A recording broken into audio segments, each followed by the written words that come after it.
oportunidad que tenemos de escudriñar, de poder escudriñar tu palabra, Señor. Padre amado, concédenos en esta noche el privilegio de poder entender tu verdad, tu palabra. Señor, que pueda penetrar como esa espada de doble filo en nuestros corazones, tu palabra, Señor, en esta noche. Señor, abra nuestra mente, nuestro corazón a tus verdades. Señor, que podamos entender el propósito de este libro, de esta carta, Hebreos, Señor. Ayúdanos, Padre amado. Te lo pedimos en el nombre de Jesús. Amén. Amén. Hermanos, abran su Biblia en Hebreos. Y vamos a leer el capítulo 10, versículos 5 al 7, para empezar nuestro estudio. Hoy vamos a estudiar Hebreos. Empezamos con Hebreos. Después vamos a explicar el por qué empezamos con esta carta. Dice Hebreos capítulo 10, versículos 5 al 7. Sacrificio y ofrenda no quisiste, mas me preparaste cuerpo. Holocaustos y expiaciones por el pecado no te agradaron. Entonces dije, he aquí que vengo, oh Dios, para hacer tu voluntad, como en el rollo del libro está escrito de mí. Acá el autor está citando el Salmo 40, donde David, hermanos, conecta la expiación sustitutiva de Cristo con el sistema sacrificial del Antiguo Testamento. Y ese sistema sacrificial, o sea, todos los sacrificios que ellos hacían en el Antiguo Testamento apuntaba a Cristo. Todo el sacrificio de los corderos, la sangre derramada, apuntaba a un cordero perfecto. Esos animales que fueron sacrificados, apuntaba a Cristo, a nuestro Señor Jesucristo. La sangre de esos corderos que le limpiaba superficialmente y temporalmente a los judíos, apuntaba a un cordero perfecto que iba a ser mucho mejor que eso. Entonces, por eso cita este pasaje el autor de Hebreos, y la pregunta es, seguramente se estarán preguntando de por qué empezamos con Hebreo, por qué saltamos todos los evangelios, ¿verdad? Seguramente pensaron que íbamos a empezar con Mateo, ¿verdad? Pero tranquilo, empezamos con Hebreos, porque Hebreos, hermano, es la puerta del Antiguo Testamento al Nuevo Testamento. Entonces, por esa razón es fundamental, o sea, Hebreo es fundamental para comprender el Nuevo Testamento. Por eso vamos a empezar con Hebreos. El autor de Hebreos hace referencia y explica muchos pasajes del Antiguo Testamento. Por ejemplo, le puedo citar algunos, si quieren anotar. Por ejemplo, cita el pasaje de 2 de Samuel 7, Deuteronomio capítulo 32, Salmos capítulo 8, 4 al 6, Salmos 95, Salmo 3, Salmo 110, Salmos 4, Jeremías 31, demasiado rápido voy, no pudieron anotar. ¿Dónde se quedaron? ¿Ni uno? Bueno, 2 de Samuel 7, Deuteronomio 32, Salmo 8, Salmos 95, 110, Jeremías 31, 31 al 34, Salmos 40, Habacuc, capítulo 2, capítulo 10, Proverbios, capítulo 3, y Éxodo, capítulo 19, 20, y así, hermanos. Muchísimos pasajes del Antiguo Testamento. Entonces, Hebreo actúa, si nosotros queremos entender el Antiguo Testamento, tenemos que estudiar Hebreos. Hebreos actúa como el comentario de Dios acerca del Antiguo Testamento, ya que emite de una manera tremenda y hermosa la historia de Israel a la luz de Cristo. Cristo es el punto principal, hermanos, de toda la Biblia, del Antiguo Testamento y del Nuevo Testamento. Es a Él a quien apunta todo el sistema sacrificial del Antiguo Testamento. Entonces, ¿cómo era que resumimos el Antiguo Testamento, hermanos? ¿Cómo resumimos? Si alguien te pregunta, dame un resumen de todo el Antiguo Testamento, ¿qué le vamos a decir? El Antiguo Testamento, ¿qué Dios hace? Promesas hechas, que fueron cumplidas en el Nuevo Testamento. Si vamos a resumir el Nuevo Testamento, son promesas cumplidas. O sea, Dios hace las promesas y todos los sacrificios que Dios le mandó a hacer a su pueblo después de darle la ley. Cuando Dios le dio la ley, cuando le sacó a su pueblo de Egipto, le dio los 10 mandamientos, y automáticamente en Levítico ya vemos los sacrificios de los animales. ¿Qué quiere decir eso, hermanos? Que el pueblo tiene ya que nadie puede cumplir los 10 mandamientos, nadie puede cumplir la ley de Dios, entonces el Señor le provee a su pueblo esos sacrificios para el perdón de sus pecados.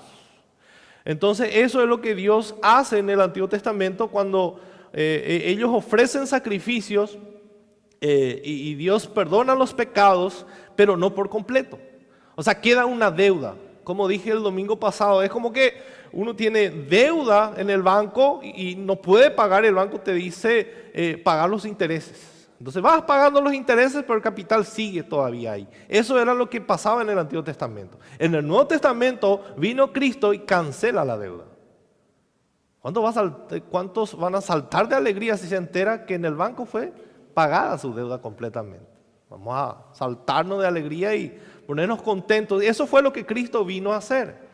Entonces, es a Él a quien apunta todo el sistema sacrificial del Antiguo Testamento, y Hebreos aclara súper bien este tema. Y si queremos ver el escenario de la vida y la obra de Cristo en el Antiguo Testamento, Hebreo es un buen lugar para comenzar.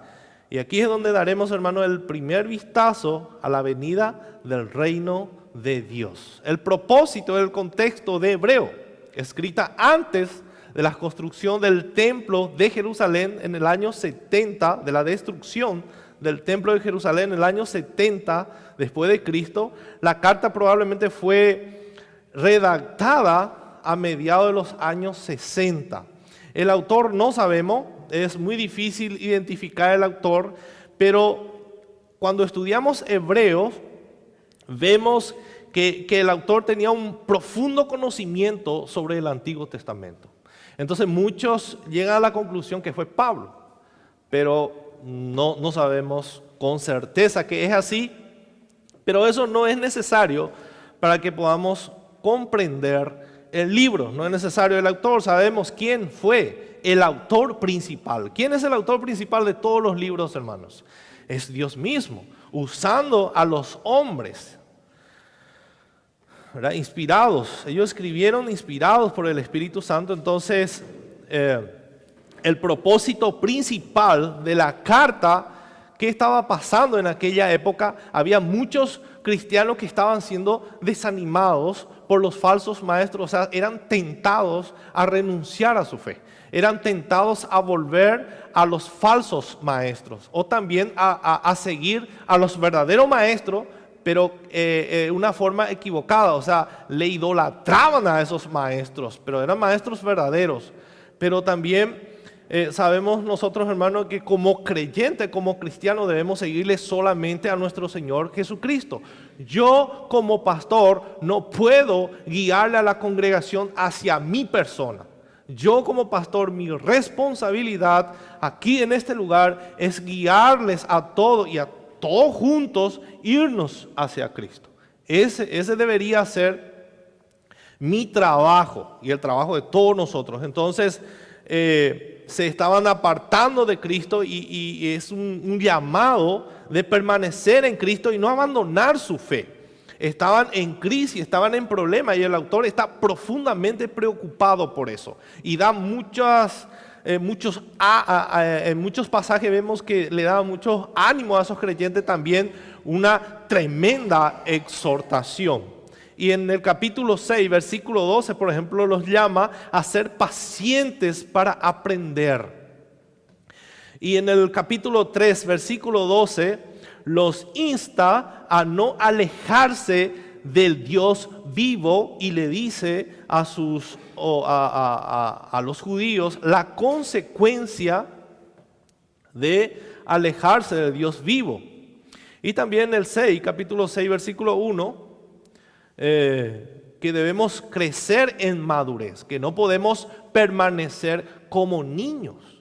O sea, 10 años en la iglesia y uno se comporta todavía como un niño. Imagínense una criatura que no crece. Verdaderamente va a ser preocupante esos hermanos. Pasa los 5 años, chiquitito todavía. O sea, tiene que crecer. Esa es lo normal, que tiene que crecer, lo natural.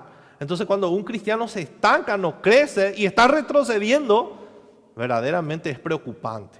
Es preocupante. Y esa es la preocupación del autor de Hebreos. Entonces, mire lo que dice en el capítulo 3, versículo 12.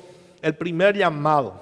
Dice, mirad hermanos. Capítulo 3, versículo 12. Mirad hermanos, que no haya en ninguno de vosotros corazón malo de incredulidad para apartarse del Dios vivo.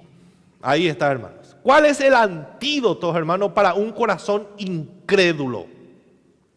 ¿Cuál debería ser ese acompañamiento? ¿Cómo nosotros vamos a permanecer firmes? ¿Cómo yo voy a permanecer firme, hermanos, en Cristo? ¿Y qué es lo que me va a librar de ese corazón malo? ¿Qué es lo que está diciendo Hebreos? Mirad, hermanos, que no haya en ninguno de vosotros corazón malo de incredulidad para apartarse del Dios vivo. Entonces, el antídoto para esto, para un corazón incrédulo, es un constante compañerismo con otros creyentes. Es la única manera, hermanos. Así no vamos a permanecer. No existe el creyente solitario. Eso ya habíamos estudiado en el estudio bíblico. Ese que yo voy a andar solo, yo puedo solo. Yo me congrego por internet. Yo no es necesario que me congregue. Y justamente en Hebreos cita el pasaje que no dejemos de congregarnos. Y justamente por esto, porque el corazón es engañoso. Y cuando yo ando solo, mi corazón me va a decir siempre, estás bien, súper. No te falta nada. No te faltan los hermanos.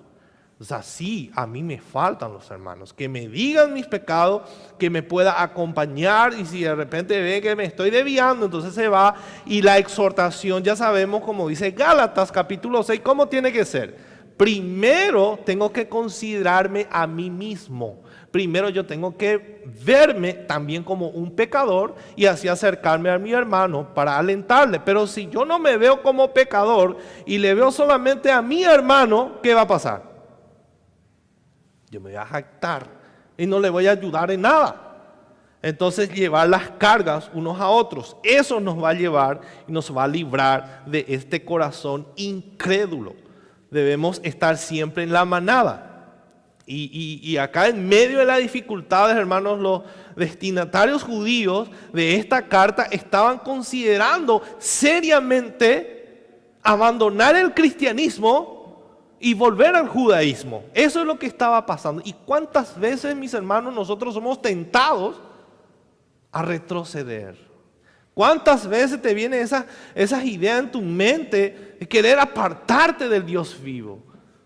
Y en ese momento necesitamos la oración de los hermanos. Yo necesito acercarme a un hermano maduro, a uno que yo considero que es de confianza que yo considero que me va a ayudar. Entonces, para contarle mis problemas, mi hermano, me vienen estos pensamientos, pero podés orar conmigo. Eso me va a librar. Pero si yo me callo y yo ando solo por ahí, entonces mi corazón se va a llenar de incredulidad y van a venir estos pensamientos que tenían estos judíos.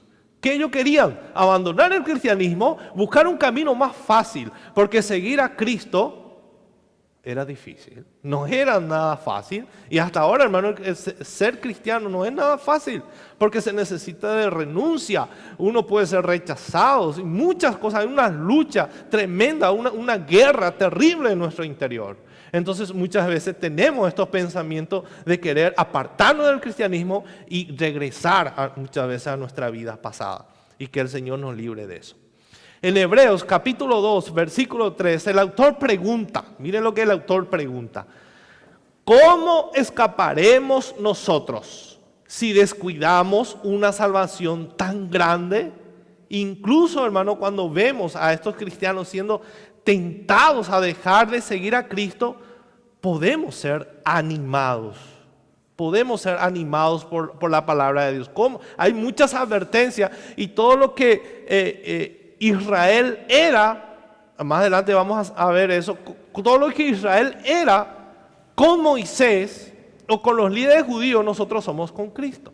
Y Cristo dice que es mucho más superior a Moisés, no se puede comparar. Nosotros ahora le seguimos a Cristo, no a Moisés.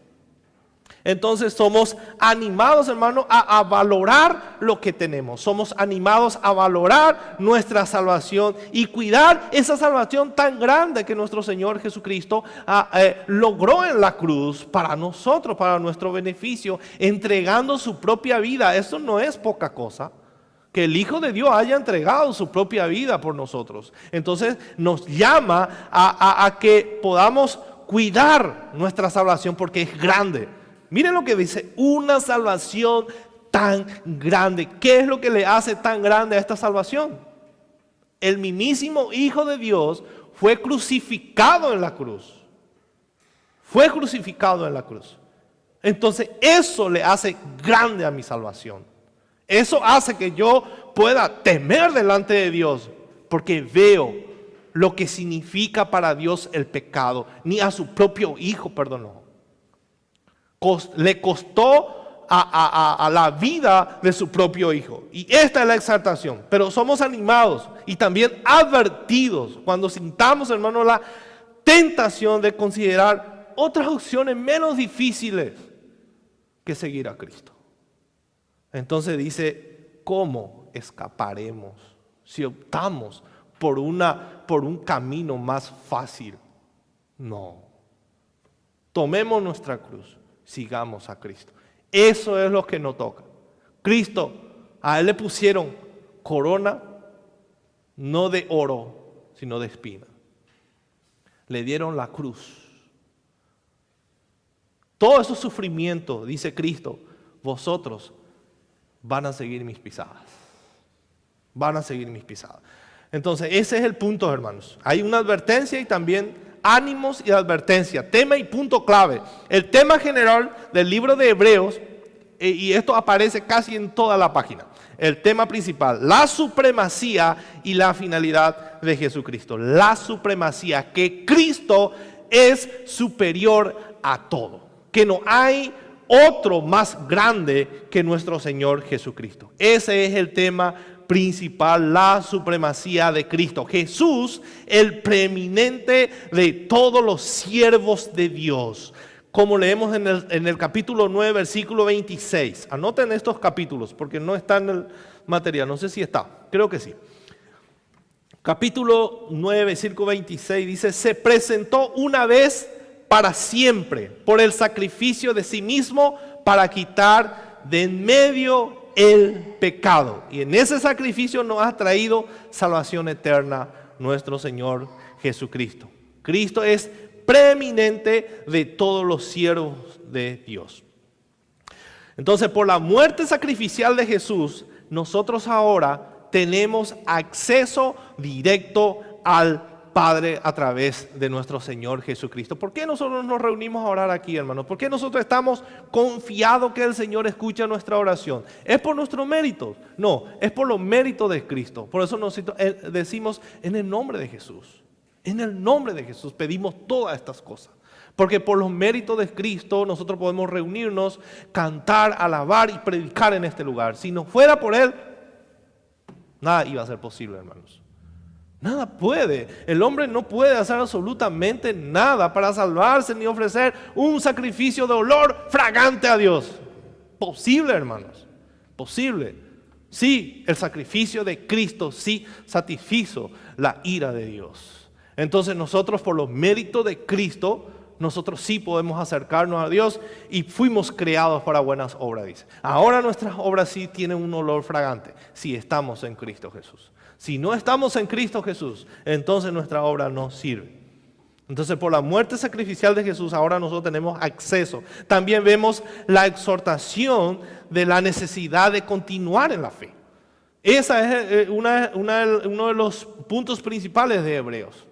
Que nos exhorta, hermanos, a que continuemos, o la necesidad de continuar en la fe, de seguir confiando en Dios en medio de los problemas, para no ser como estos judíos que estaban siendo arrastrados por los falsos maestros y también que estaban buscando un camino más fácil, porque el judaísmo era fácil.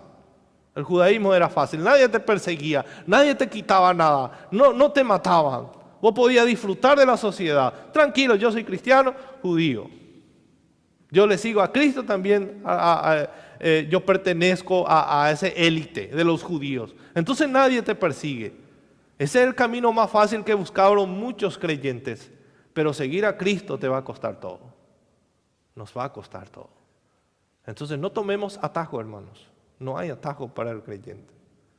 No hay para decir no me voy por acá es más fácil. Nos vamos a chocar por piedra. Así como el arroyo se va deslizando las aguas, va pasando por piedras, no hay atajo. Así también nosotros, no hay atajo para nosotros. ¿Entienden? Entonces esa es la preocupación del autor de Hebreos. Entonces el escritor de Hebreos se enfoca en tres cosas mientras se dirige a una audiencia que está considerando si es mejor o no regresar a su antigua religión, y se enfoca en la superioridad de quién es Jesús. Eso es lo más importante para nosotros, entender quién es Jesús, en la supremacía de lo que Jesús ha hecho al establecer el nuevo pacto. Es mucho mayor que el antiguo pacto, y en la esperanza que tenemos gracias a estas verdades y cómo esto debería cambiar nuestras vidas, hermanos. De eso se enfoca el autor de Hebreos, la superioridad de Jesús en la supremacía de lo que Jesús ha hecho al establecer el nuevo pacto. Es superior a todo. A ese sacrificio es superior, a ese sacrificio superior en primer lugar a los sacrificios que ellos hacían. Era superior a los ángeles, era superior a Moisés, era superior a los sacerdotes. Jesús era superior a esos animales sacrificados. Jesús es superior a todos. Y eso tenemos que entender, hermanos, porque eso nos va a dar mucha esperanza. Eso nos va a hacer que aumente nuestra fe y nuestra confianza en Cristo, que Él es superior a todo. Eso va a cambiar totalmente nuestra manera de vivir. Porque primero dice en Romanos capítulo 12 que tenemos que cambiar primero nuestra manera de pensar, nuestra cosmovisión. Cuando yo le veo a Dios chiquitito, entonces mi esperanza va a ser así. Cuando yo no le conozco a Dios, ¿cómo voy a obedecer? ¿Cómo le voy a amar? Pero a medida que va aumentando mi conocimiento en Él, más se va abriendo mis ojos, mi entendimiento, y eso va a hacer que vaya cambiando mi forma de ver, mi cosmovisión. Entonces ahí va a ser la diferencia, ahí va a ocurrir el cambio de vida.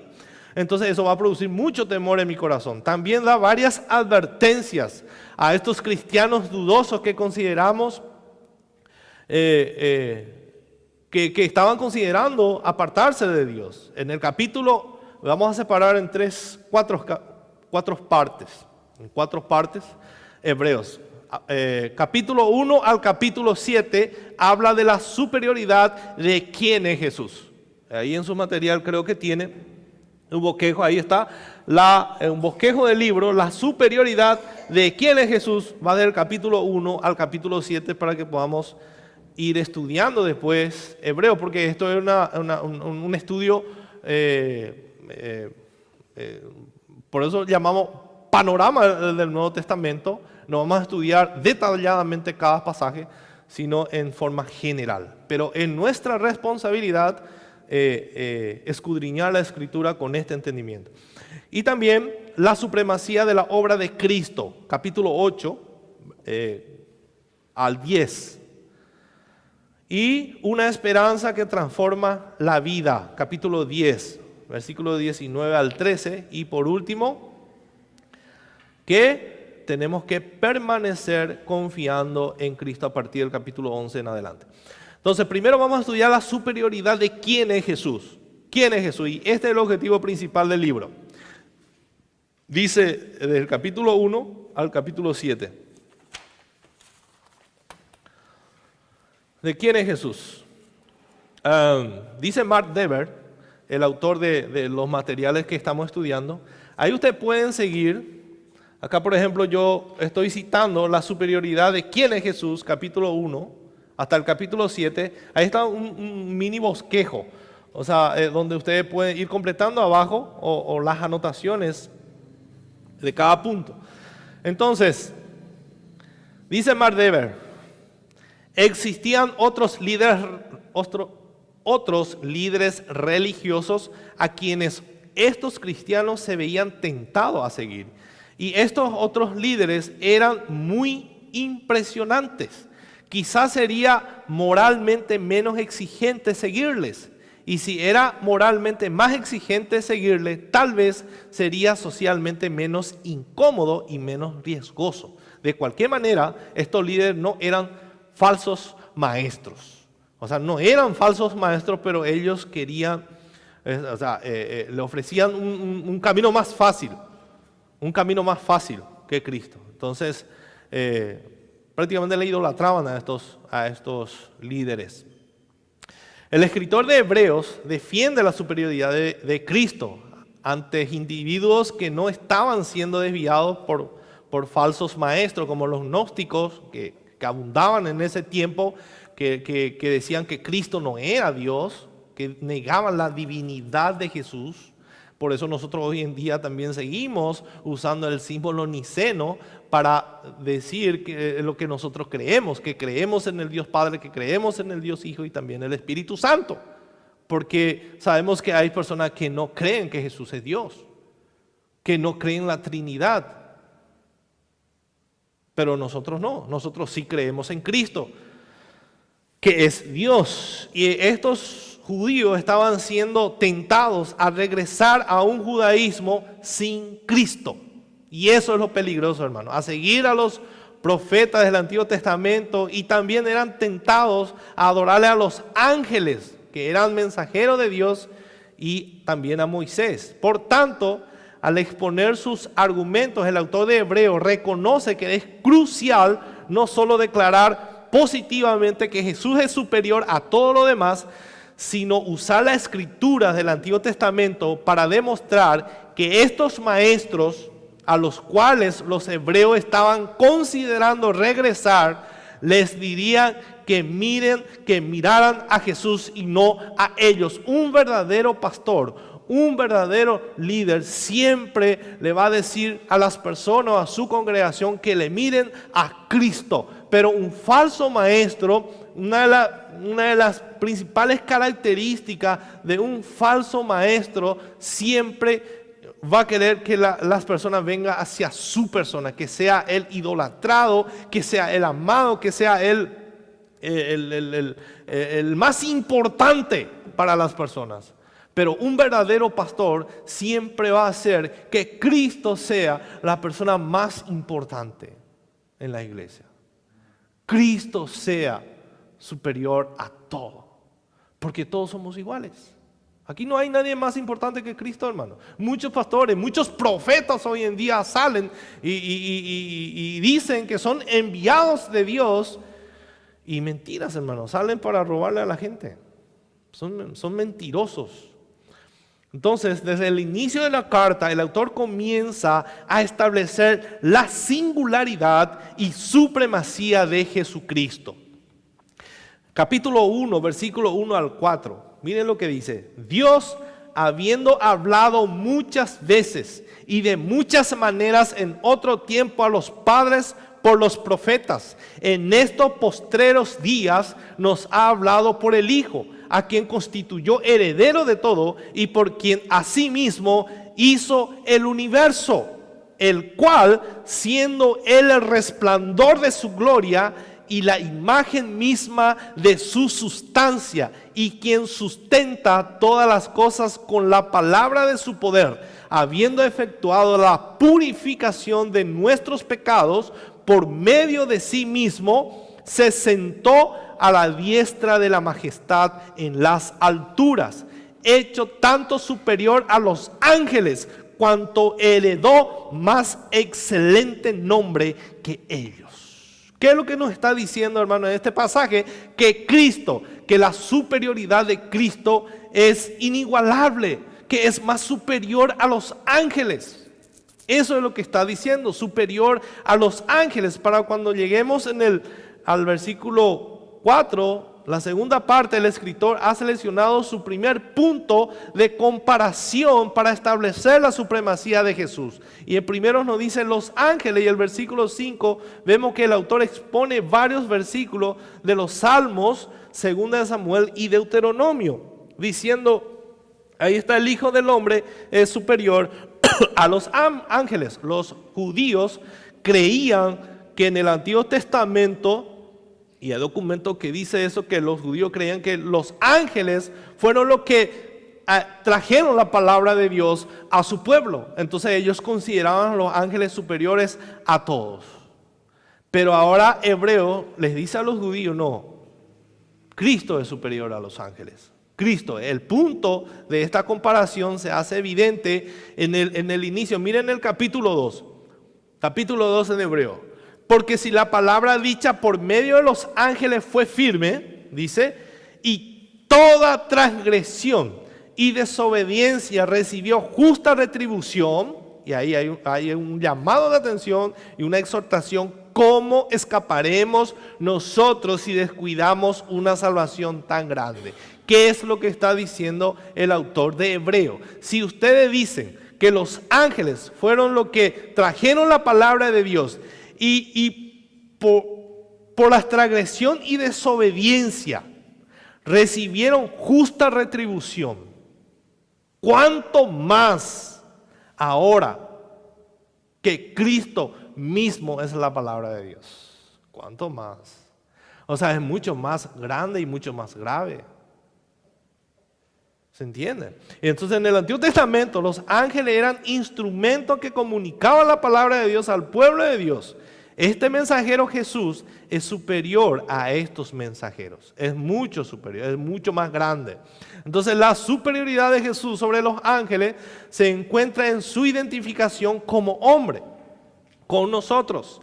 Dice en Hebreos capítulo 2, versículo 16 al 17, dice, porque ciertamente no socorrió a los ángeles, sino que socorrió a la descendencia de Abraham, por lo cual debía ser en todo semejante a sus hermanos, para venir a ser misericordioso y fiel sumo sacerdote en lo que a Dios se refiere, para expiar los pecados de su pueblo. Entonces Jesús actúa como más que un mensajero, como los ángeles. Él se convierte, hermano, en la satisfacción de la ira de Dios por aquellos que se arrepienten de sus pecados. Eso es lo que está diciendo, que Él vino en forma de hombre para morir por nosotros. O sea, los ángeles anuncian la palabra de Dios, Él es la palabra de Dios. Esa es la gran diferencia. Yo estoy anunciando la palabra de Dios, pero Cristo es la mismísima palabra de Dios. Él es el evangelio.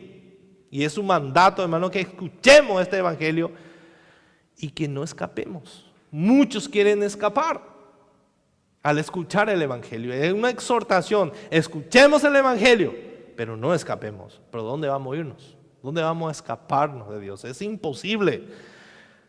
Entonces, ese es el llamado de parte de Dios. Si los ángeles, si las palabras que trajeron los ángeles y por la desobediencia de esas palabras o la desobediencia de los judíos a esas palabras trajo tremenda consecuencia, ¿cuánto más de eso ahora cuando desobedecemos a Cristo?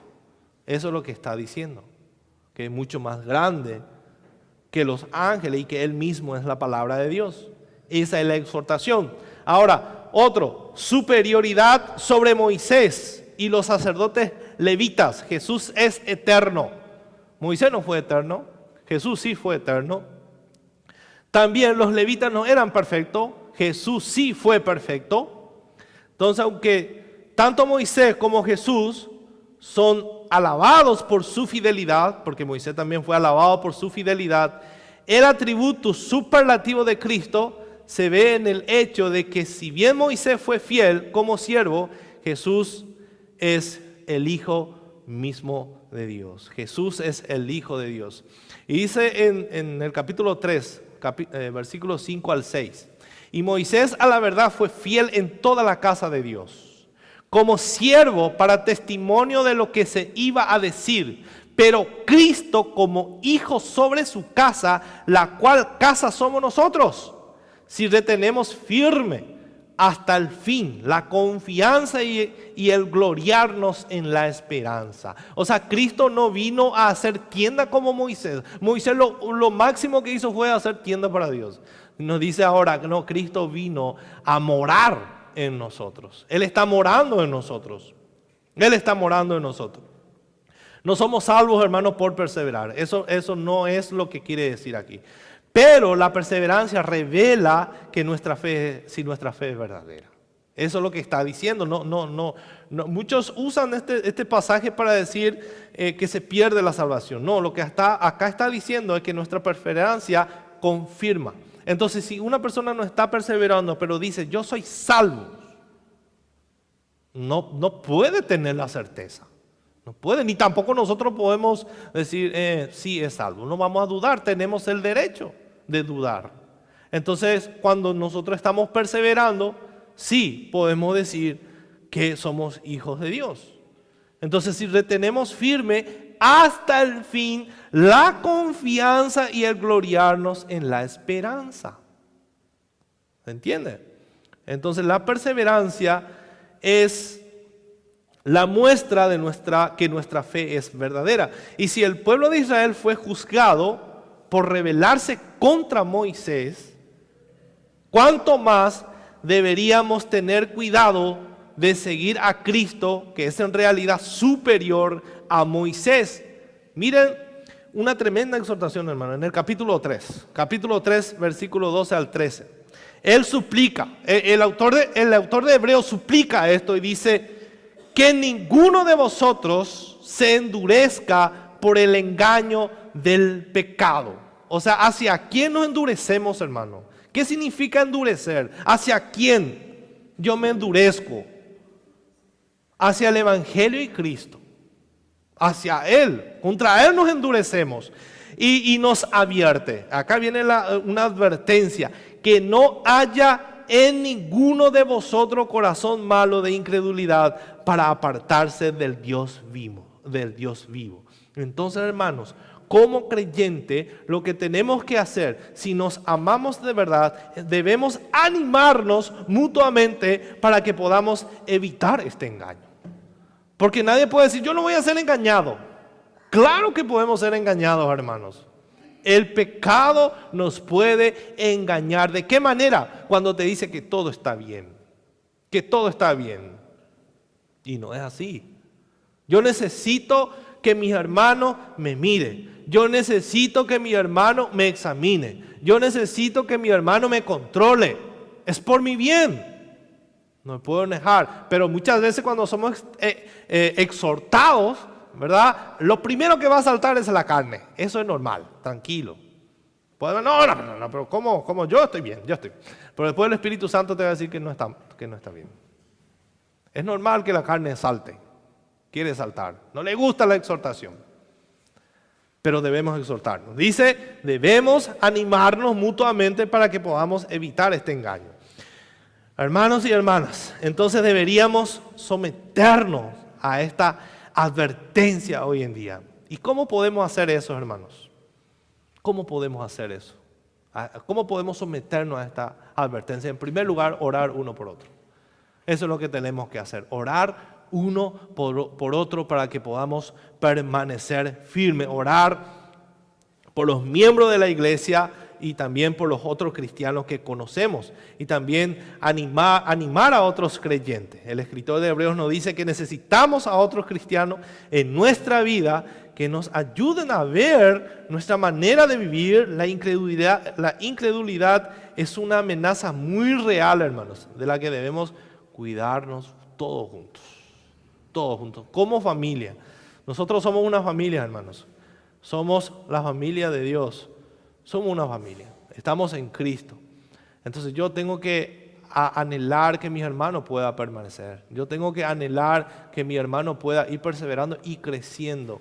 Qué dolor que en el cuerpo, imagínense, hermano, que uno de tus brazos no crezca. Quedó chiquitito ahí. Y los otros enormes, 2 metros como yo. Entonces, ¿verdad que eso duele? O sea, no va a ser de utilidad. O cuando alguien se enferma, cuando tu cuerpo se enferma, corta tu dedo y después ya te agarra fiebre. Entonces se tiene que sanar esto. ¿Y quién sana? Nosotros los hermanos. Debemos abrazarnos, orar uno por otro, ayudarnos, llevarnos la carga. Eso es lo que nos exhorta a hacer Hebreos. No podemos andar solos. Hebreos capítulo 4. Hasta el capítulo 7:28, el escritor demuestra que Jesús es un sumo sacerdote superior al sacerdocio levítico. ¿Por qué? Porque Jesús es el eterno, del linaje de Melquisedec. Él no vino del linaje de los levíticos, de levitas, sino de Melquisedec. Y dice Hebreos capítulo 5, versículo 9 al 10, dice, y habiendo sido perfeccionado, vino a ser autor de eterna salvación para todos los que le obedecen, y fue declarado por Dios sumo sacerdote según el orden de Melquisedec. O sea, nuestro Señor Jesucristo es mucho mayor que esos sacerdotes que ofrecían sacrificio. ¿Por qué? Porque los sacerdotes mismos tenían que ofrecer sacrificio por sus pecados, para después ofrecer sacrificio por los pecados del pueblo. Pero acá Cristo dice que es perfecto, vino a ser autor de eterna salvación para todos los que obedecen. Una vez y para siempre, una vez ofreció sacrificio y eso bastó, hermano, para acabar con el poder del pecado. Eso bastó, hermano. Entonces nuestro Señor Jesucristo es el sacerdote mucho mayor que los sacerdotes. Entonces el escritor continúa describiendo a Melquisedec. Miren el capítulo 7, versículo 3, porque le compara a Cristo con él. Dice, sin padre, sin madre, sin genealogía, que ni tiene principio ni días, ni fin de vida, sino hecho semejante al Hijo de Dios, permanece sacerdote para siempre. Entonces, ambos, tanto Cristo como Melquisedec, eran hombres, los dos fueron hombres, ambos eran reyes sacerdotes, ambos fueron designados directamente por Dios, ambos fueron llamados Rey de Justicia y Rey de Paz. Jesús no era como los sacerdotes humanos que eran pecadores, que también necesitaban sacrificio por sus pecados. Cristo era perfecto. Y el escritor de Hebreo, Jesús era esta clase de sacerdote. Y miren lo que dice Mark Dever. Otra vez el autor del libro dice, Jesús es un hijo eterno de Dios y por lo tanto un sacerdote eterno. Los antiguos sacerdotes murieron, pero la muerte no pudo retener a Jesús, de manera que Él puede continuar intercediendo a nuestro favor. Esa es la gran diferencia. Todos los sacerdotes del Antiguo Testamento y todos los hombres van a morir. Murió Moisés, murió David, murió Salomón. Jesús murió, pero resucitó y está viviendo al lado del Padre intercediendo por nosotros. Los otros sacerdotes humanos ya murieron, hermano, pero Cristo permanece para siempre. Y verdaderamente Jesús es, hermano, el sumo sacerdote superior. A través de Él nosotros tenemos un mediador. O sea, gracias a Él tenemos un mediador ante Dios. Y es capaz de entender, hermano, nuestras debilidades. Porque Él vino en forma de hombre y fue tentado en todos, igual que nosotros. Pero a cambio que Él no pecó. O sea, esa es la diferencia, que Él no pecó. Y aunque Él no cometió ningún pecado, y a diferencia de los antiguos sacerdotes, e incluso más importante, a diferencia de nosotros, Él es perfecto. Y esta es la clase de sacerdote que nosotros necesitamos como pecadores. Que un Dios verdadero, un Dios eterno pueda interceder. ¿Saben lo que significa eso, hermanos? ¿Saben lo que significa que Cristo está intercediendo por nosotros todos los días? Antes de que yo me arrepienta de mis pecados, Cristo ya está intercediendo por nosotros. Por eso nuestra salvación es eterna y nadie puede quitarnos, porque nuestro sacerdote eterno está a la diestra del Padre sentado intercediendo por nosotros. Por eso en Hebreo también dice que Dios ama, Él disciplina. Él nos disciplina cuando fallamos, no nos elimina. Eso es lo que quiere decir. Él nos ama como un papá, por eso le llamamos Abba, Padre. Papito querido, podemos llamarle de esa manera, porque es nuestro Padre. Entonces ese es el gran privilegio que tenemos nosotros los creyentes. Y Jesús es un gobernante superior a los ángeles, es superior a los profetas, a Moisés, y es en realidad un sumo sacerdote superior a cualquier descendiente de Abraham.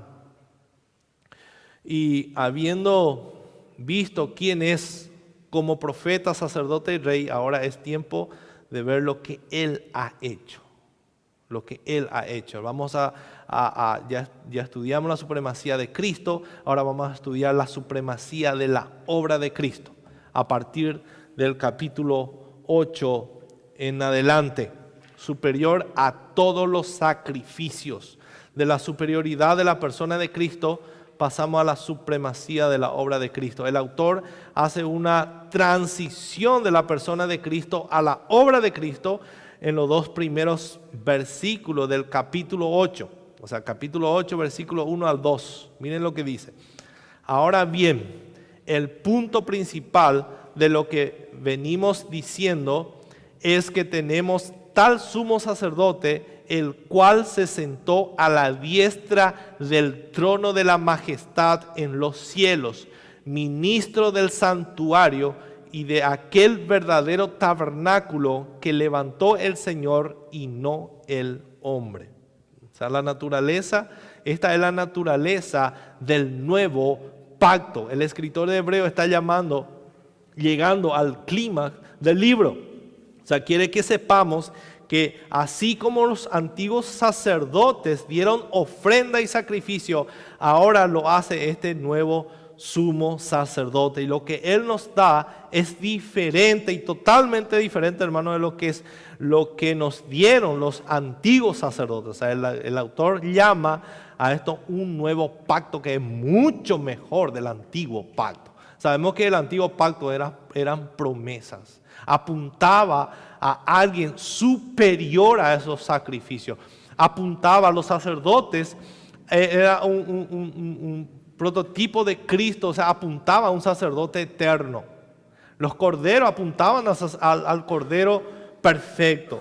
Entonces es mucho mejor porque vemos el cumplimiento de esas promesas. Y el antiguo pacto tenía la intención, hermano, de dirigir al hombre hacia Dios e iluminar nuestro estado pecaminoso. Eso es lo que hacía el antiguo pacto. Nos mostraba cuán pecaminosos somos y cuánto necesitamos de un Salvador. Eso es lo que el pueblo de Dios veía constantemente, que estaban perdidos y que realmente la mayor necesidad de Israel era un Salvador perfecto, porque los sacrificios de los animales no bastaban, o sea, no eran suficientes.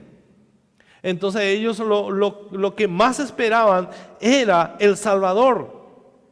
Y la ley era la sombra de las cosas que vendrían y era simbólica.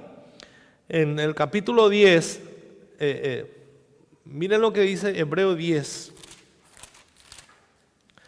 versículo 1 al 4. Dice, porque la ley, teniendo la sombra de los bienes venideros, no la imagen misma de las cosas, nunca puede, por los mismos sacrificios que se ofrecen continuamente cada año, hacer perfectos a los que se acercan. De otra manera cesarían de ofrecerse, pues los que tributan este culto, limpios una vez, no tendrían ya más conciencia de pecado. Pero en estos sacrificios cada año se hace memoria de los pecados. ¿Se dan cuenta?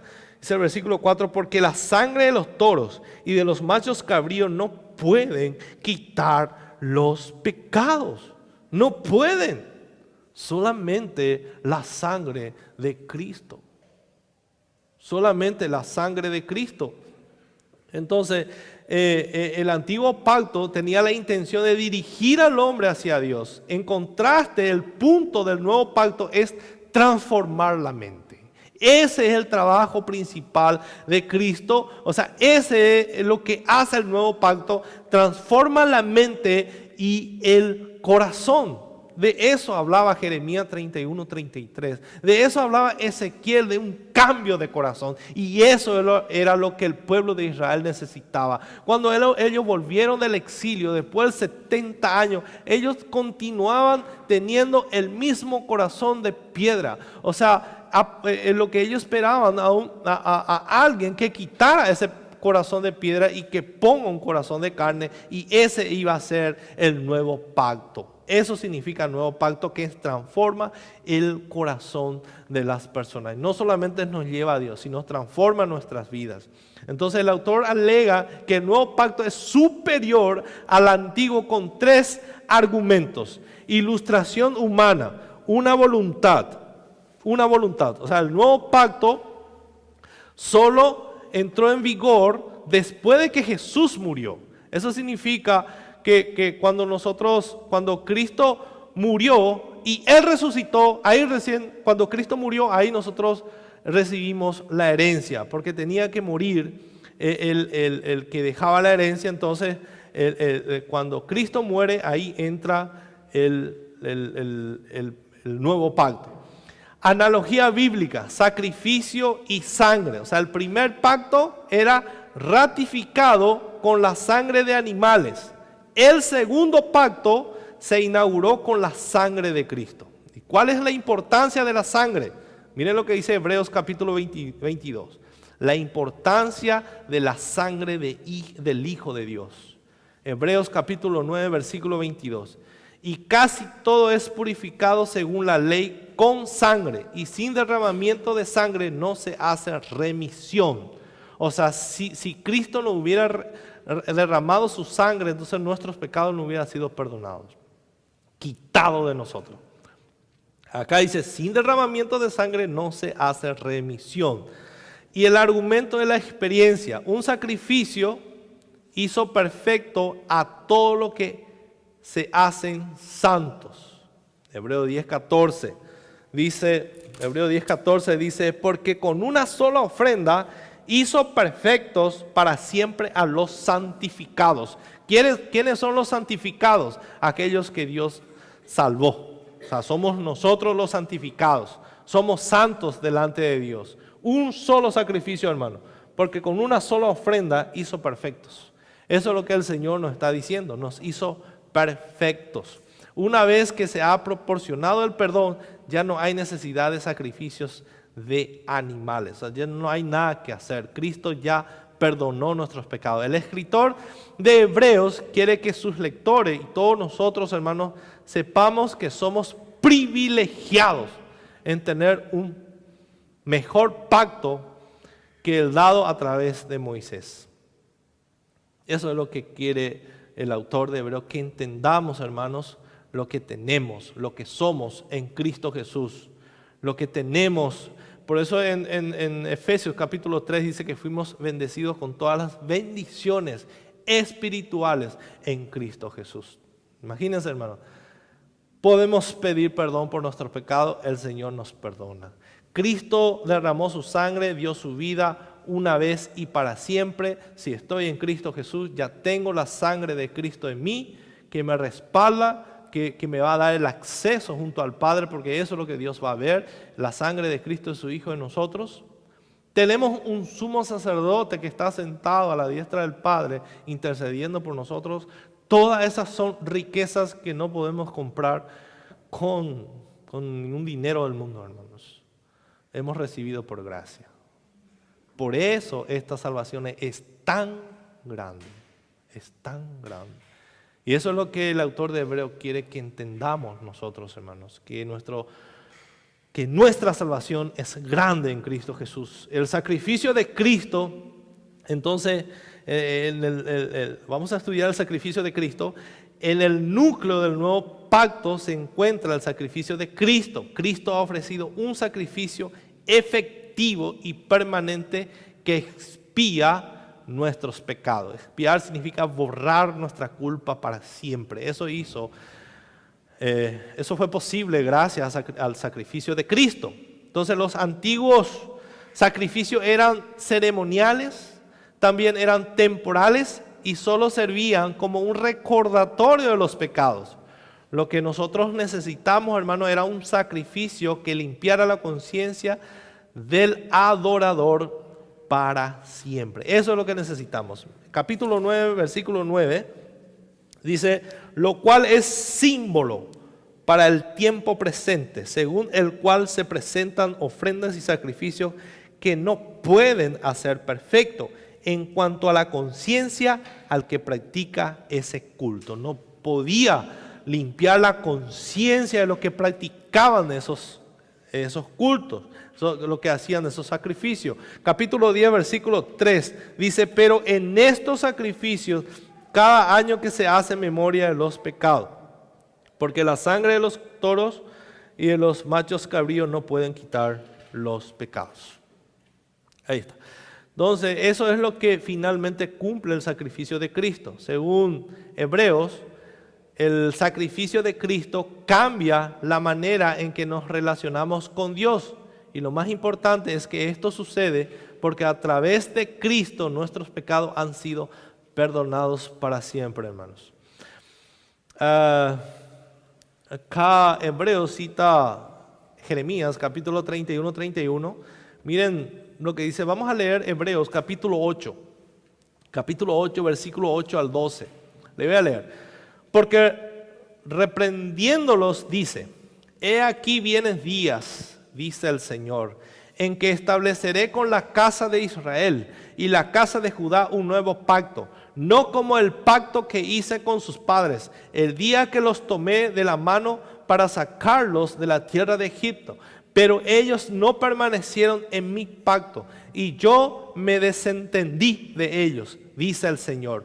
Por lo cual, este es el pacto que haré con la casa de Israel. Después de aquellos días, dice el Señor, pondré mis leyes en la mente de ellos y sobre su corazón las escribiré. Y seré a ellos por Dios y ellos me serán a mí por pueblo. Y ninguno enseñará a su prójimo, ni ninguno a su hermano diciendo, conoce al Señor, porque todos me conocerán, desde el menor hasta el mayor de ellos, porque seré propicio a sus injusticias y nunca más me acordaré de sus pecados y de sus iniquidades. Tremendo, hermano, lo que el Señor está diciendo aquí. Ahora dice, yo voy a hacer algo diferente en ellos. Yo escribiré mis leyes en sus corazones. ¿Por qué les parece, hermano, que Jesús dijo que sus mandamientos no son gravosos? porque fueron escritas para que nosotros amemos esos mandamientos. Ahora nosotros podemos amar los mandamientos de Dios porque para eso el Señor ha escrito en nuestros corazones. No puede ser gravoso, no puede ser pesado para nosotros los mandamientos de Dios, porque refleja el carácter de nuestro Padre Celestial. Y ese es mi Padre, a quien yo miro y me admiro de Él, ¿cómo yo voy a aborrecer eso? Si no, voy a amar y voy a querer ser como Él, como mi papá. Porque Él ha escrito su ley en nuestros corazones para que podamos amar. Dice, yo seré su Dios, dice. Yo seré a ellos por Dios y ellos me serán a mí por pueblo. Y Jesús dice, ustedes me aman porque yo les amé primero. Ahora nosotros podemos amarle porque Él ha derramado su amor en nuestros corazones. Ahora yo puedo amar de verdad a mis hermanos porque experimento el amor de Cristo en mi vida. Por eso nadie puede decir yo no me siento amado. Cristo me ama y necesitamos, nosotros por naturaleza, hermanos, necesitamos ser amados. ¿Quién acá puede decir de nosotros, yo no necesito ser amado? Todos necesitamos ser amados, hermanos. ¿Dónde experimentamos ese amor verdadero? En el mundo no. Acá en la iglesia. ¿Dónde experimentamos el amor verdadero? En el cuerpo de Cristo. Nos amamos con el mismo amor que nos amó nuestro Padre. Y dice acá, no es necesario que nadie nos enseñe. Eso no quiere decir que no tengamos pastores ni líderes, ni que alguien nos enseñe. Claro que necesitamos, hermanos, pero todos le conocemos personalmente a Dios, porque cada uno de nosotros tenemos su Espíritu Santo en nosotros. Eso es lo que quiere decir. Yo puedo acercarme personalmente a Dios. Yo puedo tener intimidad con mi Padre como esposo. Mi esposa puede tener intimidad con Dios porque es su hija. Cada uno, yo no puedo vivir de la intimidad del otro. Yo no puedo vivir de la intimidad de Luis. Él tiene su intimidad con Dios, tiene su relación con Dios, yo tengo mi relación con Dios. Cada uno tenemos acceso al Padre. Y esas son las bendiciones que tenemos en Cristo Jesús. Y eso es lo que el autor de Hebreos quiere transmitirnos, hermanos, que tenemos un mejor Padre, que tenemos a un Cristo superior a todo, en quien podamos confiar con toda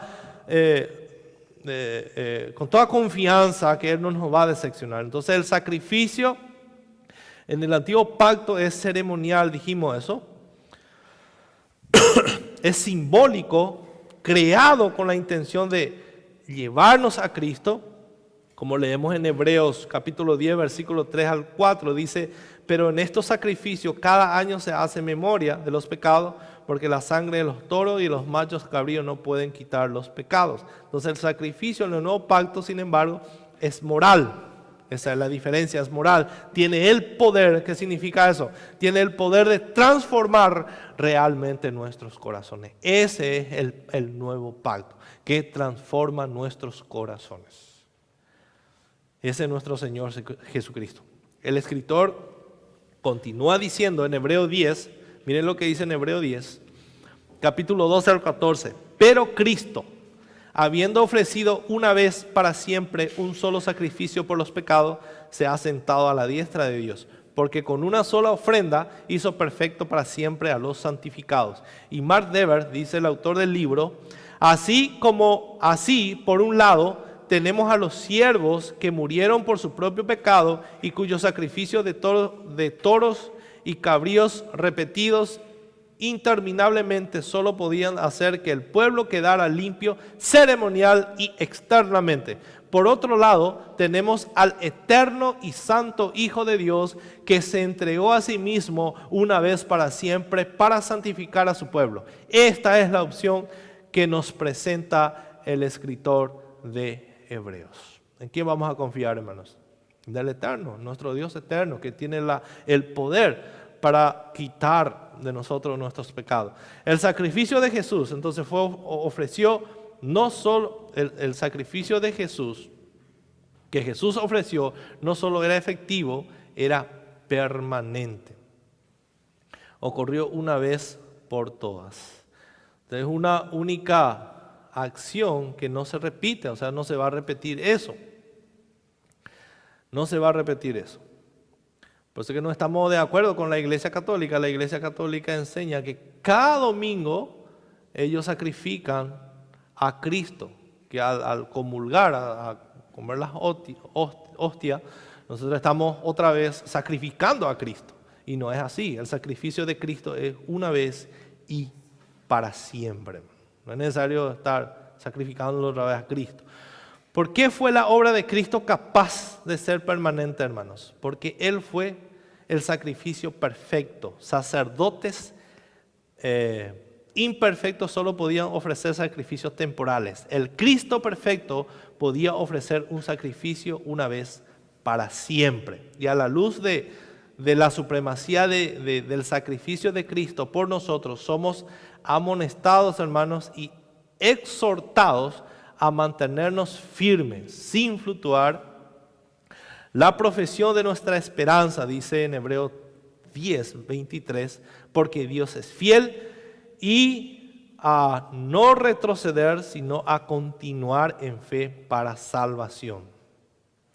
Y podemos hacer esto por medio de la persona y obra de Cristo. Solamente confiando en Él y solamente mirando, poniendo nuestra mirada en Cristo, el autor y consumador de nuestra fe. Si miramos a nosotros mismos, hermanos, vamos a decepcionarnos.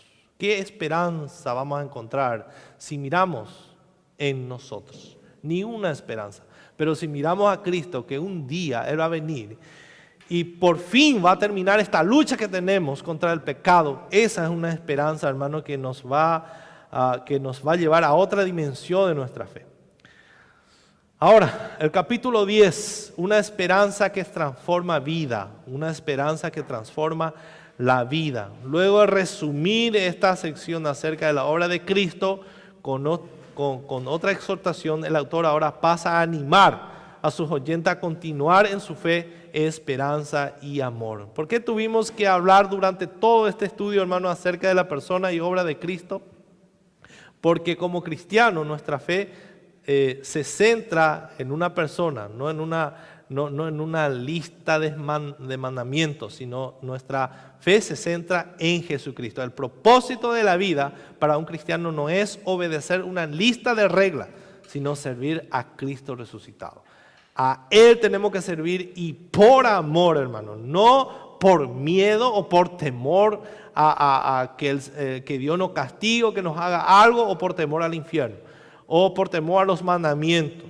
No, porque si yo hago esto, el Señor me va a enviar esto. Entonces no hago por eso, sino nosotros debemos servir a Cristo por amor. Y la mejor manera de lograr eso no es únicamente recordándonos las normas, sino aprendiendo más acerca de la persona y de la obra de nuestro Señor Jesucristo. No podemos, hermanos, nosotros anhelar ser más como Cristo si no le conocemos. No podemos nosotros anhelar obedecer a Dios, o podemos anhelar obedecer a Dios, pero no vamos a poder si no le conocemos a Cristo. Por eso debemos estudiar la persona de Cristo, conocer a Cristo, tener comunión con su palabra, y de ahí va a salir un corazón que quiere obedecer. Porque si yo le digo a mi hijo, hace esto, va a ser una carga. Sino tiene que salir, tiene que fluir en mi corazón por ese conocimiento que tengo a Cristo, por ese amor, por esa intimidad que tengo con Cristo. Eso me va a llevar a un temor reverente de Él, y eso va a hacer que mi corazón quiera obedecer. Por eso es necesario, hermano, que nos sometamos a la Escritura. La Escritura está por sobre todas las cosas, hermanos. No puede estar los ministerios ni nada puede estar por encima de la palabra. Por eso, hermanos, sola Escritura. ¿Por qué? Porque en muchas iglesias enfatizan mucho los ministerios.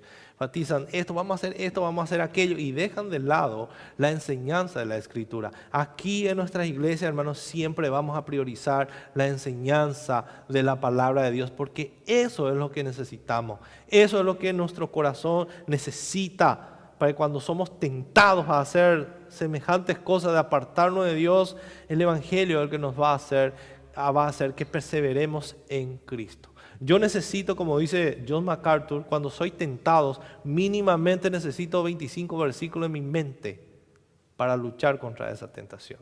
Y si mi mente está vacía de la palabra, soy presa fácil del diablo.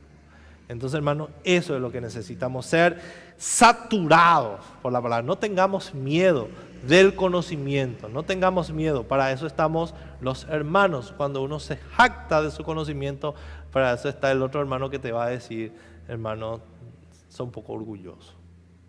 Y te va a bajar, otra vez te va a pinchar tu globo, te va a caer. Entonces, eso hace... Para eso necesitamos los hermanos. Entonces, ¿cómo podemos aprender más acerca de quién es Jesús? Podemos leer los evangelios y comprender su enseñanza, pero como aclara el autor de Hebreos, mira solamente eso, no podemos ignorar la palabra de Dios. Y para aprender más de Jesús debemos comprender el Antiguo Testamento. Por eso nosotros, hermanos, empezamos a estudiar el Antiguo Testamento y no el Nuevo Testamento. Porque muchas iglesias dejan de lado, que separan y que el Antiguo Testamento ya pasó de moda. Si yo no conozco el Antiguo Testamento, ¿cómo voy a interpretar bien el Nuevo Testamento? ¿O cómo voy a aplicar bien a mi vida las cartas? O sea, unas cartas yo tengo que leer completo y tengo que saber qué se trata. Entonces, ese es precisamente el propósito del libro de Hebreos. Y en todo momento el autor nos da puntos de aplicación, inferencias extraídas de la exposición de la Escritura del Antiguo Testamento. En los últimos 4 capítulos, esas aplicaciones se elevan, presenta aspectos de la vida cristiana inspirados en la gracia y basados en el Evangelio. Y vamos a estudiar estas 4 cosas. La fe, la perseverancia, la esperanza y el amor por último. Primero vamos a estudiar la fe. La fe, capítulo 10 y capítulo 11. Comenzamos esta sección acerca de la fe con lo que muchos llaman el salón de la fama de la fe. En el capítulo 11 debemos imitar a estos grandes santos demostrando la misma confianza en las promesas de Dios. Esa es la enseñanza que nos dejan estos hombres de Dios que sí, a pesar, hermanos, de las luchas que ellos tuvieron, a pesar de las persecuciones, a pesar de los sufrimientos, ellos sí permanecieron confiando en Dios. Y miren lo que dice, esta es la gran verdad unificadora que vamos a lo largo de la palabra de Dios. Por tanto, en Hebreos 11:1 encontramos, miren lo que dice, es pues la fe, la certeza de lo que se espera, la convicción de lo que no se ve, porque por ella alcanzaron buen testimonio los antiguos. Esa es la fe, la certeza de lo que se espera. Nosotros, hermanos, tenemos una certeza, una seguridad de que todas las promesas de Dios se van a cumplir. ¿Cómo tenemos esa seguridad, hermano? ¿Dónde está la prueba de que las promesas de Dios se van a cumplir? O que Dios va a cumplir sus promesas. ¿Por qué estudiamos primeramente el Antiguo Testamento? ¿Cómo podemos resumir el Antiguo Testamento? Promesas hechas. Al entrar en el Nuevo Testamento, en el Antiguo Testamento medio que vemos como en blanco y negro esas promesas. Al entrar, hermanos, en el Nuevo Testamento, esas promesas vemos en 3D. En todos sus colores cumpliéndose así como Dios prometió. Y eso, hermano, debería llevarnos a otro nivel de que nuestra fe tiene que aumentar, tiene que ser más en Dios, viendo que esas promesas el Señor está cumpliendo y va a cumplir. Entonces la convicción de lo que no se ve no es necesario que veamos, sino si Dios dijo, Él va a hacer. Él va a hacer. Esa es la fe que nosotros tenemos, hermano. Cielo nuevo y tierra nueva. ¿Va a pasar o no va a pasar? El cristiano tiene la esperanza de que un día estará morando con Dios en un cielo nuevo, en una tierra nueva. La nueva Jerusalén, ¿segura o no es segura? Segura, porque el Señor prometió. Jesús dijo a sus discípulos, estaban tristes. Jesús ya estaba a punto de subir, estaba a punto de ser crucificado. Jesús le dice, tranquilos, no se turben vuestros corazones. Crean en mí, crean en Dios. Yo iré a preparar morada para ustedes. ¿Jesús estaba mintiendo? Si yo estaba mintiendo, no le iba a decir esta cosa.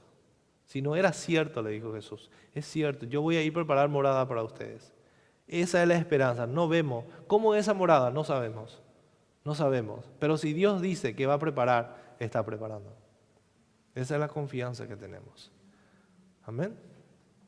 Entonces eso es lo que el autor de Hebreos quiere que tengamos, la misma fe que tuvieron estas personas. Cuando leemos hay una lista de personas, miremos a ellos, pasaron por situaciones mucho peores que nosotros, pero que perseveraron hasta el fin. Ahora la perseverancia, capítulo 12, versículo 1 al 12. No vamos a leer estos pasajes porque son largas, no vamos a poder terminar si vamos a leer. Lo que quiero es que ustedes lean en sus casas. Lean en sus casas, hermanos. Ahí tienen los bosquejos. Ahí está la perseverancia. Ahí después ustedes pueden estudiar y completar esos espacios que quedan en blanco. La perseverancia. Y con esta herencia magnífica de la fe, hermanos, el autor nos lleva a seguir los ejemplos de estos testigos. Es en el sufrimiento que vemos la intersección de la fe y la perseverancia. Dice en el capítulo 12, versículo 7, si soportáis la disciplina, Dios os trata como a hijos. O sea, ¿qué significa tener una fe perseverante? Significa confiar en que Dios está en control y que Dios está obrando para cumplir sus buenos propósitos, incluso en medio de una gran dificultad, hermano. Eso es perseverar en la fe. Cuando me vienen los problemas, cuando estamos pasando por situaciones difíciles, tal vez sea económica, tal vez sea enfermedad o no sé, una situación difícil, ahí recordamos lo que dice Romanos capítulo 8, que todas las cosas nos ayudan para bien, para los hijos de Dios. Entonces a medida que por eso necesitamos, hermanos, esta comunión con Dios y ser conscientes de que nosotros somos hijos de Dios. Somos hijos de Dios. Y si aún Dios nos disciplina por nuestros pecados, si aún estamos sufriendo por nuestras equivocaciones, aún debemos confiar en Dios. Aún cuando vemos que todo está negro, que parece que no hay salida, debemos recordar que Dios tiene control de las cosas. Y no debemos dudar, hermanos. Ahí nuestra fe tiene que perseverar y tiene que estar firme en Cristo. Esa es la perseverancia que aprendemos de estos hombres de Dios. La esperanza. Capítulo 12, versículo 18 al 24. 18 al 24. Con este vistazo a nuestras actuales circunstancias, el autor dirige nuestra mente hacia el futuro, a una esperanza futura. Comenzamos con un recordatorio del día en que la ley fue dada a Israel en el monte Sinaí. Y vamos a leer Hebreos para que podamos entender. Hebreos 12, 18 al 24. Hebreos capítulo 12, versículo 18 al 24. Porque no os habéis acercado al monte que se podía palpar y que ardía en fuego, a la oscuridad, a las tinieblas y a la tempestad, al sonido de la trompeta y a la voz que hablaba, la cual los que la oyeron rogaron que no se les hablase más, porque no podían soportar lo que se ordenaba. Si aún una bestia tocare el monte, será apedreado o pasada con dardo. Y tan terrible era lo que se veía que Moisés dijo: estoy espantado y temblando. Sino que os habéis acercado al monte de Sión, a la ciudad del Dios vivo,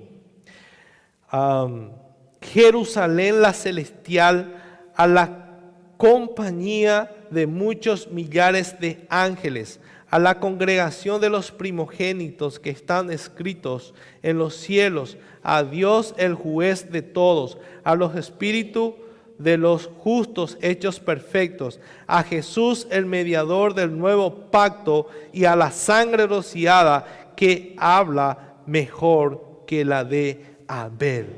O sea, el autor de Hebreos nos está diciendo, ya no tenemos temor como tuvieron estas personas, sino ahora nos acercamos al monte Sión, a la ciudad de Dios vivo, Jerusalén la celestial, a la compañía de muchos de millares de ángeles. Cuando nosotros nos reunimos, hermanos, para adorar al Señor, los ángeles también adoran al Señor y millares de creyentes en el mundo están adorando a nuestro Dios. Podemos acercarnos tranquilamente, podemos acercarnos a nuestro Dios sin temor. Podemos tener la certeza de que la nueva Jerusalén es real y va a descender del cielo. Esa es la esperanza que el Señor nos da en este pasaje. Entonces la perseverancia se alimenta al meditar en la bondad soberana de Dios para con nosotros mediante Cristo. Gracias a Cristo, hermanos, nosotros ya podemos acercar. Antes nadie podía acercarse, ni siquiera tocar el monte donde Dios estaba, porque tenía que morir. Nosotros ahora podemos acercarnos libremente, y como el hombre tiene libre acceso, muchas veces no quiere hacer. Pero el hombre quiere hacer lo prohibido nomás. Nosotros tenemos lo permitidos. Podemos acercar libremente, con confianza, por los méritos de Cristo, y muchas veces no hacemos. Muchas veces no hacemos, hermano. Y es la esperanza que tenemos ante nosotros en el cielo. Entonces la esperanza proviene de la fe en la gracia futura. Cuando no tenemos esperanza, entonces nuestra vida no tiene sentido. Nuestra vida cristiana no tiene sentido. Entonces, ¿para qué le servimos? ¿Para qué decimos que somos creyentes? ¿Qué significa ser cristiano? Seguidor de Cristo. Alguien que está esperando algo mucho mejor que esta tierra. Eso es lo que nosotros somos, hermanos. Esta tierra no es nuestro hogar. Eso es lo que la Biblia dice para nosotros. Y es lo que debemos creer. No solamente conocer, sino creer, apropiarnos de las promesas de Dios para que nuestra vida pueda ser diferente. Hebreo entonces trata acerca de la perseverancia en la fe, la esperanza y el amor por medio de nuestro conocimiento de lo que Dios ha hecho por nosotros a través de Cristo. O sea, la importancia de conocer nuestra salvación. Ahora, peligros en nuestra lucha por perseverar. 7 peligros que el escritor de Hebreos presenta a lo largo del libro para advertir a estos cristianos, o advertirnos a nosotros. Ignorar lo que Dios ha hecho en Cristo. Esa es la primera advertencia. Ignorar. Podemos ignorar lo que Dios ha hecho en Cristo. Dice en Hebreos capítulo 2, 1, por tanto, es necesario que con más diligencia atendamos a las cosas que hemos oído, no sea que nos deslicemos. Hebreos capítulo 2, versículo 1. Ignorar lo que Dios ha hecho en Cristo. Tenemos que atender lo que Dios ha hecho, lo que significó la salvación, o sea, ¿por qué Dios envió a su Hijo a morir en la cruz? Por causa de nuestros pecados. Esa fue el por qué Cristo vino. Entonces la palabra de Dios debe ser estudiada cuidadosamente y prestar atención, hermano. No solamente querer conocer, sino estudiar con un corazón de querer aplicar lo que conocemos, de querer aplicar, de llevar a la práctica. Otro, no creer en Dios. Capítulo 3, versículo 12. Mirad, hermanos, que no haya en ninguno de vosotros corazón malo de incredulidad para apartarse del Dios vivo. Capítulo 3, versículo 12. Un corazón que cree en Dios, hermano, es un corazón que no solo conoce la Escritura, sino que busca entender las implicaciones de lo que Dios ha dicho y las aplica a su vida. Ese es el corazón que cree realmente. Cuando yo creo que alguien dice, entonces quiero hacer, es cierto lo que dijo, entonces vamos a hacer. Cuando no obedecemos es porque no creemos, realmente somos incrédulos. Eso es lo que significa incredulidad. No solamente nosotros podemos llamarle de incrédulos a los inconversos. Muchas veces nosotros somos incrédulos al no creer lo que Dios dice. Porque si no obedecemos la palabra de Dios, ¿qué es lo que estamos diciendo? No creo, no le doy importancia. No le doy importancia a la palabra de Dios. Y de eso debemos cuidarnos. Otra advertencia, dejar de crecer. Hebreos capítulo 5, versículo 12, dice, porque debiendo ser ya maestros, después de tanto tiempo tenéis necesidad de que se os vuelva a enseñar cuáles son los primeros rudimentos de las palabras de Dios. Por tanto, dejando ya los rudimentos de la doctrina de Cristo, vamos adelante a la perfección. O sea, el escritor de Hebreo no está diciendo que hay diferentes clases de cristianos, sino dos clases: el que se queda y el que avanza. El que avanza puede decir con certeza que es creyente. El que se queda, esa es una muy mala señal, hermanos. Es muy mala señal. Entonces, un cristiano que no lleva fruto debe considerar si realmente es cristiano. Entonces, hay duda. Entonces, sí tengo que dudar. ¿Por qué muchas veces dudamos en nuestra salvación, hermanos? Certeza, la salvación no se pierde, porque dudamos. Dudamos otra vez. ¿Será que soy salvo? ¿Será? ¿Sí? Te vienen esos pensamientos. ¿Por qué? ¿Por qué les parece, hermanos? Que nos vienen esos pensamientos que tal vez soy salvo o no. Por los pecados, hermanos. Por causa de nuestros pecados. Por eso nos vienen esos pensamientos. Y no podemos dejar de crecer. Tenemos que avanzar. El creyente sí retrocede. El creyente puede avanzar 100 metros y puede retroceder 20, pero no puede retroceder 200 metros. Es imposible, hermanos.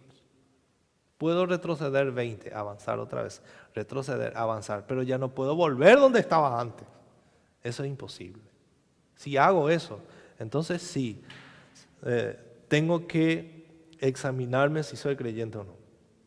Es imposible. El creyente tiene que crecer porque la obra que Dios empezó en nosotros, Él la tiene que terminar. Entonces, ¿nosotros por qué crecemos? ¿Por qué damos frutos? Porque el Espíritu Santo está en nosotros, está obrando en nosotros. Son frutos del Espíritu, no son frutos de nosotros. Son frutos del Espíritu Santo. Otra advertencia, no perseverar en santidad. Capítulo 10, versículo 26 al 27. Una advertencia. Muchas veces nosotros queremos aplicar todos estos pasajes a los inconversos. No está hablando para los inconversos. No, son advertencias para la iglesia también, hermanos. Dice, porque si pecaremos voluntariamente, después de haber recibido el conocimiento de la verdad, ya no queda más sacrificio por los pecados, sino una horrenda expectación de juicio y de hervor, de fuego, que ha de devorar a los adversarios.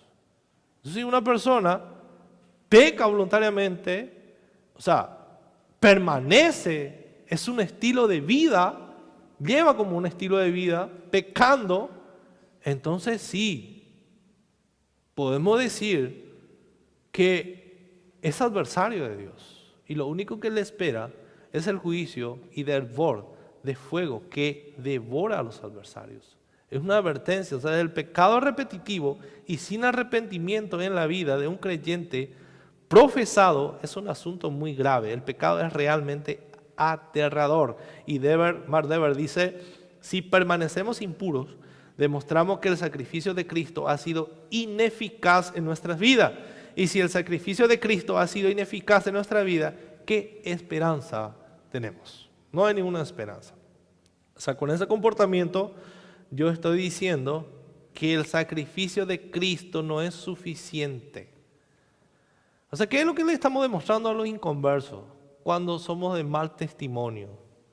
Que en realidad el sacrificio de Cristo no fue tan poderoso así como predicábamos.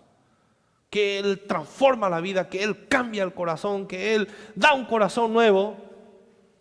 Y no era real, había sido. Eso es lo que ellos dicen. Eso es lo que van a pensar. Otro, advertencia, perder la fe. 11:1. Es pues la fe la certeza de lo que se espera, la convicción de lo que no se ve. El autor de Hebreos sabía que perder la fe era un peligro, o sea, dejar de confiar. Acá está diciendo dejar de confiar. Así que provee esta sección en el capítulo 11 para ejemplificar cómo es la fe cristiana. Está caracterizada por una esperanza que está arraigada en una seguridad. O sea, la esperanza es el resultado de la fe en una realidad que no hemos visto todavía, pero que sabemos que existe. Eso significa fe. Pero muchas veces los problemas nos pueden hacer perder la fe. No está hablando de perder la salvación, sino dejar de confiar en Dios, que eso va a traer consecuencias terribles a nuestras vidas. Cuando nosotros en medio de las circunstancias dejamos de creer en Dios, eso nos va a llevar a cometer cualquier tipo de locura, hermanos. Cualquier tipo de pecado. Otro peligro, rechazar la disciplina. Capítulo 12, versículo 10 al 11. Y aquellos ciertamente por pocos días nos disciplinaban como a ellos les parecía, pero para lo que nos es provechoso, para que participemos en su santidad. Es verdad que ninguna disciplina al presente parece ser causa de gozo, sino de tristeza, pero después da fruto apacible de justicia a los que en ella han sido ejercitados. O sea, el cristiano debe aprender, hermanos, a escuchar la corrección de Dios y obedecer esa corrección. Eso es lo que tiene que hacer el creyente. Escuchar a Dios, o escuchar la corrección, las advertencias de Dios y obedecer. Si no aceptamos la disciplina de Dios, no produciremos la cosecha de justicia que Él ha preparado para nosotros. Y por último, desechar esta advertencia. Muchos cristianos, como le dije, quieren rechazar esta advertencia. Y dice en el capítulo 12, versículo 25, mirad que no desechéis al que habla, porque Dios es el que está hablando. Porque si no escaparon aquellos que desecharon al que los amonestaba en la tierra, mucho menos nosotros si desecharemos al que amonesta desde los cielos. O sea, el Señor no nos está hablando por medio de los profetas, sino por medio de su Hijo Jesucristo. Y eso es mucho más grave si dejamos o desechamos la advertencia de Dios. Entonces, negarse a escuchar la advertencia que Dios nos ha dado mediante este libro significará que no hay escape de su juicio. No hay escape, hermanos. ¿Dónde huiremos de Dios? Entonces, ¿qué aprendimos en esta noche de libros o de las cartas de Hebreos, hermanos? La supremacía de Cristo, que debemos perseverar en Cristo, que debemos mirar a Cristo, que Jesús es la palabra de Dios. Jesús es la palabra de Dios, por lo tanto debemos prestarle atención, y que es mucho más grande que los ángeles, que Jesús es la esperanza para estar en una nueva creación. Jesús es nuestra esperanza, hermanos, que un día estaremos en esa nueva creación. Jesús es el eterno sacerdote. Jesús es nuestro eterno sacerdote que intercede por nosotros todo el tiempo. Aprendimos que Jesús es el sacrificio perfecto por nuestros pecados. Entonces, la pregunta es, ¿aceptarás el mensaje de Hebreos? ¿Creerás en Cristo? ¿Confiarás en la obra que ha completado para expiar los pecados de todos los que se arrepienten y confían en Él? Ese es el desafío que nos deja la carta de Hebreos. ¿Vamos a creer en Dios? ¿Creeremos en todas las advertencias que está ahí? ¿Vamos a prestarle atención?